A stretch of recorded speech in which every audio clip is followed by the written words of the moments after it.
Shalom Sobat Pintu Berkat. Aku mau ajak kamu masuk ke satu kisah. Bukan kisah drama yang dibuat-buat, tapi kisah yang sangat dekat dengan banyak keluarga di Indonesia. Namanya Rina, bukan nama sebenarnya. Rina ini menantu dan minggu itu dia baru kehilangan mama mertuanya.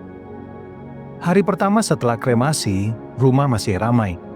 Orang datang, duduk, ngobrol pelan. Ada yang menangis, ada yang berusaha kuat. Rina berdiri di dapur, tangannya gemetar saat menuang air minum. Dan di tengah suasana duka itu, seorang tante mendekat. Nada suaranya lembut, tapi kalimatnya menusuk. Rin, nanti hari ke-7 kita tabur bunga ya di laut. Soalnya supaya jalan mama dilancarkan. Rina terdiam. Dia senyum kecil, tapi di dalam kepalanya bunyi alarm. Karena Rina orang Kristen, dia percaya jiwa manusia ada di tangan Tuhan. Tapi dia juga tidak mau jadi menantu yang dianggap melawan adat. Malamnya ketika rumah mulai sepi, Rina duduk di tepi ranjang. Dia bilang ke suaminya, Ko, aku bingung. Kalau aku ikut tabur bunga dengan keyakinan melancarkan jalan, itu salah nggak sih? Tapi kalau aku nggak ikut, nanti keluargamu bilang aku nggak hormat. dan suaminya juga bingung. Karena ini bukan soal benar salah di kepala. Ini soal suasana rumah, soal relasi, soal duka cita. Nah, kalau kamu pernah ada di posisi Rina, atau kamu takut suatu hari akan ada di posisi itu, video ini buat kamu. Karena di akhir video, aku akan kasih kamu garis batas yang jelas antara budaya versus tahayul. Kalimat siap pakai untuk keluarga dan jalan keluar yang damai, tanpa kompromi iman, tanpa perang keluarga.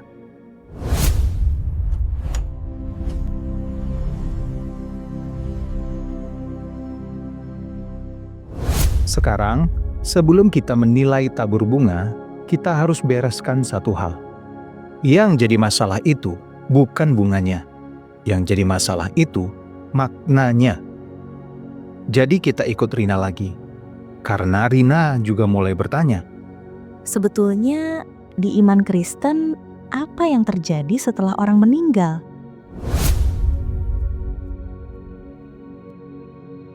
Besoknya, hari ketiga, keluarga mulai rapat kecil di ruang tamu. Ada yang bicara soal konsumsi, ada yang atur jadwal, ada yang bahas acara 7 hari. Lalu satu om berkata setengah berbisik. Pokoknya jangan sampai kelewat ya. Soalnya kalau nggak dilakukan, nanti jalannya susah. Bisa muter-muter, bisa balik. Rina mendengar kata-kata itu dan dadanya sesak. Karena dia sadar sesuatu. Duka cita itu harusnya membuat kita mencari penghiburan. Tapi kalimat-kalimat ini membuat orang hidup dalam ketakutan. Dan Rina mulai berpikir, Kalau aku ikut karena takut, apakah itu masih hormat? Atau aku sedang memasukkan rasa takut itu ke dalam iman? di segmen berikutnya kita akan lihat kenapa konsep melancarkan jalan itu berbahaya. Bukan karena kita anti budaya, tapi karena itu menggeser pusat pengharapan dari Kristus ke ritual.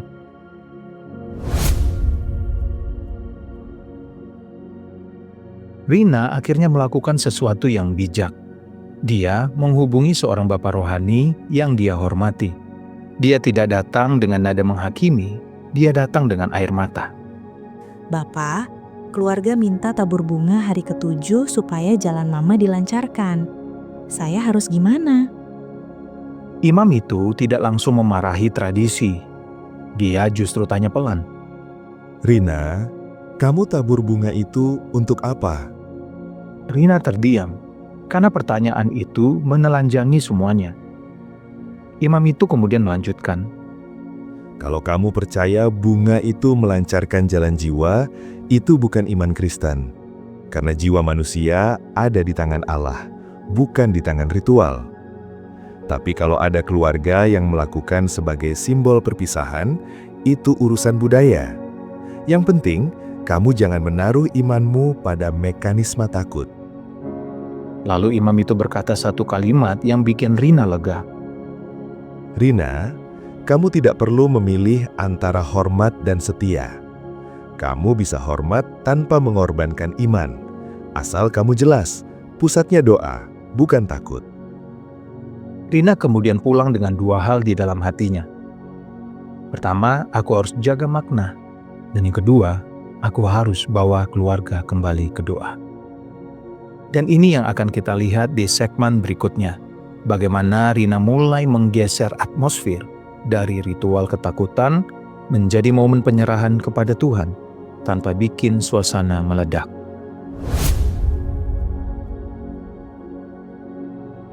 Hari ke-6 menjelang. Rina tahu besok adalah hari yang sensitif. Malam itu, Rina bicara lagi dengan suaminya.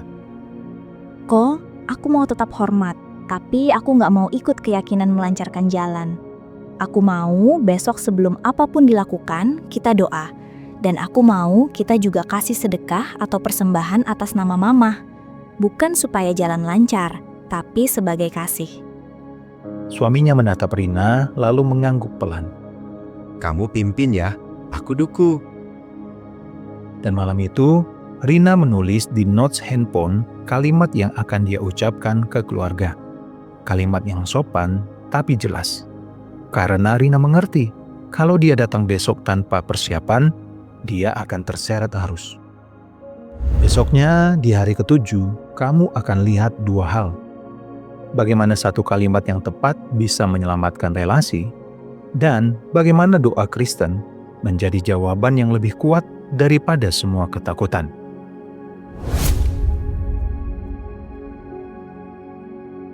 Nah, tibalah pagi hari ke-7.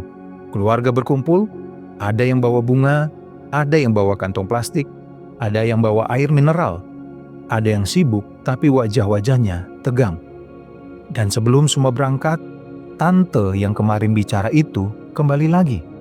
Nanti di laut ya, biar jalannya Mama dilancarkan. Rina merasa jantungnya berdetak cepat. Lalu Rina melangkah maju, suaranya pelan tapi tegas. Tante, Om, aku mau ngomong sebentar ya. Aku menghormati Mama dan keluarga. Aku ikut hadir sebagai bentuk hormat. Tapi aku pribadi sebagai orang Kristen, aku percaya jiwa Mama ada di tangan Tuhan. Aku tidak percaya bunga ini melancarkan jalan jiwa. Boleh nggak sebelum kita berangkat, aku pimpin doa singkat, kita serahkan Mama kepada Tuhan? Suasana sunyi. Beberapa orang mulai saling pandang, ada yang terlihat tidak setuju. Tapi ada satu hal yang mengejutkan. Seorang sepupu berkata, Ya, boleh. Rina kemudian menunduk dan berdoa singkat. Ya Tuhan, terimalah jiwa Mama dalam belas kasih-Mu. Hiburkan kami yang ditinggalkan. Jauhkan kami dari ketakutan. Ajari kami percaya kepadamu. Amin. Setelah doa, suasana berubah. Bukan semua orang langsung setuju, tapi ketegangan menurun. Karena doa itu seperti mengembalikan pusat ruangan kepada Tuhan.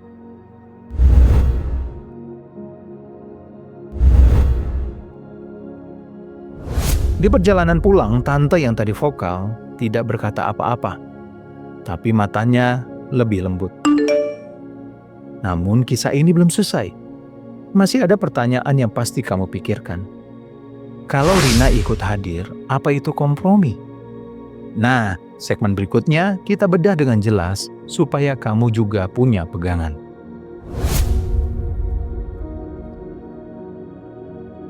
Sekarang aku ngomong langsung ke kamu. Garis batasnya begini. Kalau maknanya melancarkan jalan, biar roh tenang karena ritual, biar nggak mengganggu, itu tahayul rohani. Dan sebagai orang Kristen, kita tidak membangun iman di atas takut. Karena Kristus tidak memanggil kita untuk hidup dalam kalau nggak begini, nanti begini dan begitu. Kristus memanggil kita untuk hidup dalam Tuhan memegang aku. Kalau keluarga melakukannya sebagai simbol perpisahan budaya, kamu bisa hadir dengan bijak, tapi kamu harus mengunci makna. Yang kamu lakukan bukan ikut mekanisme gaib. Yang kamu lakukan adalah ikut keluarga sambil memindahkan pusatnya ke doa. Dan itulah yang Rina lakukan. Dia tidak bertengkar, dia tidak mengejek tradisi. Dia hanya berkata, "Aku hormat, tapi aku tidak percaya bunga ini melancarkan jalan jiwa. Aku percaya Tuhan Yesus." Dan sekarang bagian paling praktis. Aku akan kasih kamu skrip kalimat yang bisa kamu pakai persis seperti Rina, supaya kamu tidak panik saat ditekan keluarga. Silakan pilih kalimat yang paling cocok dengan situasimu. Pertama, versi paling aman. Aku ikut hadir sebagai bentuk hormat, tapi aku percaya jiwa ada di tangan Tuhan. Boleh aku pimpin doa sebentar? Kalimat kedua, versi tegas tapi damai. Aku tidak percaya ritual ini melancarkan jalan jiwa, tapi aku tetap hormat dan aku akan berdoa. Kalimat ketiga, versi kalau mereka pakai ketakutan. Aku mengerti maksudnya baik, tapi aku tidak mau keputusan dibuat karena takut. Mari kita serahkan kepada Tuhan. Kalimat keempat, versi kalau kamu tidak ikut ritualnya. Aku akan tetap membantu semua persiapan dan hadir, tapi untuk bagian spiritual, aku memilih berdoa dan memberikan persembahan. Kalimat kelima, versi untuk menutup debat cepat. Kita boleh beda tradisi, tapi imanku jelas. Kristus yang memegang hidup dan mati. Kalimat keenam, versi untuk mengajak kembali ke jalan Kristen. Mari kita juga lakukan doa memorial atau ibadah doa untuk Mama. Itu cara iman kita mengasihi. Sekarang kita kembali lagi ke Rina. Seminggu setelah hari ke-7, Rina melakukan satu hal kecil. Dia dan suaminya memberikan persembahan diam-diam atas nama Mama. Dan yang menarik, beberapa anggota keluarga mulai bertanya, Rin, doa yang kamu baca kemarin itu bagus ya? kamu lihat, bukan karena Rina menang debat, tapi karena Rina menggeser atmosfer dari ketakutan kepada penyerahan. Jadi, pesan videoku ini sederhana. Kalau ada tradisi setelah kematian, tanya dulu, ini simbol hormat atau keyakinan mistis? Kalau mistis, jangan. Kalau sekadar simbol, arahkan pusatnya ke dalam doa dan kepada Kristus. Dan jaga imanmu tetap murni. Sekarang kita tutup ya dengan doa singkat. Tuhan Yesus Kristus, Engkau yang telah mengalahkan maut dan memberi kehidupan kepada dunia. Kami serahkan jiwa mereka yang telah berpulang ke dalam belas kasih-Mu. Hiburkan keluarga yang berduka. Jauhkan kami dari ketakutan dan tahayul. Teguhkan kami dalam iman, pengharapan, dan kasih kepadamu. Amin. Dan seperti biasa, kalau kamu pernah mengalami tekanan tradisi seperti Rina, silakan tulis di komentar. Saya mau tetap hormat, tapi saya mau tetap setia. Di episode berikutnya, kita akan bahas hal yang sering dijadikan pembenaran untuk melakukan kontak dengan orang mati. Peristiwa transfigurasi. Silakan subscribe dan nyalakan lonceng notifikasinya agar kamu tidak ketinggalan. Sampai jumpa, Tuhan Yesus memberkati. Dibebaskan oleh firman, dikuatkan oleh kebenaran.